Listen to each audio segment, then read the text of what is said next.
Welcome back to another video, and today we're going to talk about convenient lighting setups for the most convenient camera ever, the DJI Osmo Pocket 3. Let's get started.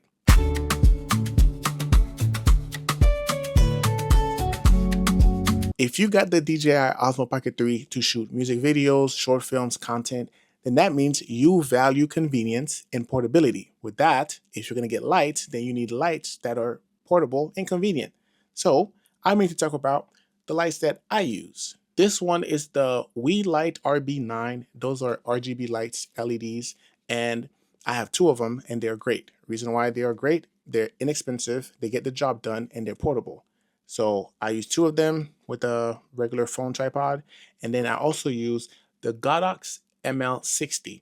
It's a portable light that I use as a key light. It's powerful enough. It's only 60 watt, but I have a softbox on there. It runs on batteries as well. Those are rechargeable. The Godox runs on batteries, and you can plug it in. It uses the NPF style batteries. I use two of them. I have two big ones. I hook them up, and I have a portable lighting setup. So if I'm running and gunning and I'm in situations where there are no outlets, I can just pop those three and I'm good. Those three lights are now my main lighting setup. I don't use any other lights because I don't need to. If I am in a situation where I need more lights, then of course I'm gonna, if I have a DP on set, then the DP has his own lights and things like that. But when I'm filming, when I'm shooting stuff, I just use those three lights.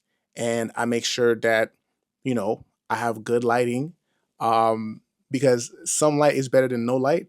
But also, if you know a little bit of what you're doing with your lighting, then you will get some good results. So the point of this video pretty much is to let you know that you can just use good lighting techniques with portable, simple lights, and you'll get great results.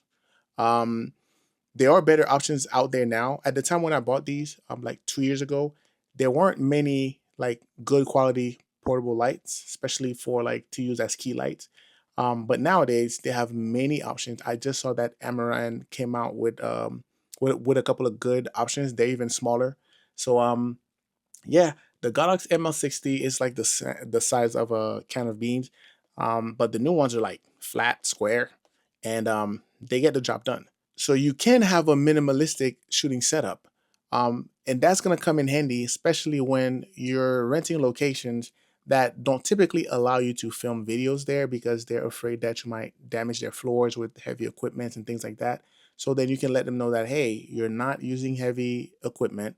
You have a minimal setup, nothing heavy. Once you let them know that, they're more likely to agree to let you shoot at that location. So that's why I believe having the minimal lighting setup is really kind of like a game changer, especially now in a world where you have to crank out a lot of video content and compete with AI. You want your setup to be as seamless and as easy as possible, barely an inconvenience.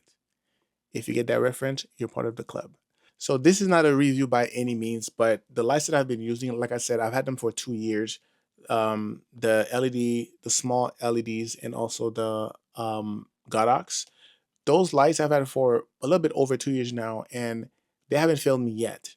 This is not a review of those products, but I'm just letting you know that nowadays you have so many options that are reliable that you don't need to break the bank and buy a lot of expensive gear to have like good quality videos.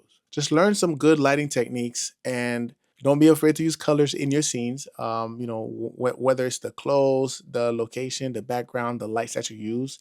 If you need to add some colors, use some RGBs. Don't be afraid to play with those, play with the settings, see what looks good to you. And make sure you have good lighting technique.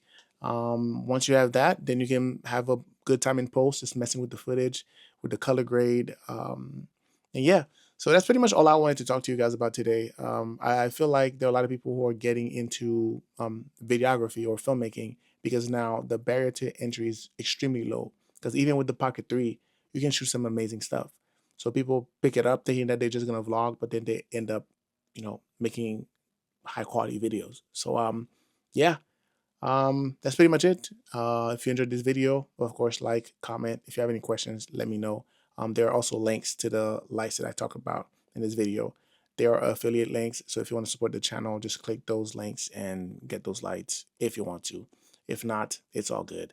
But thank you very much for watching, and you guys have a good one. Deuces.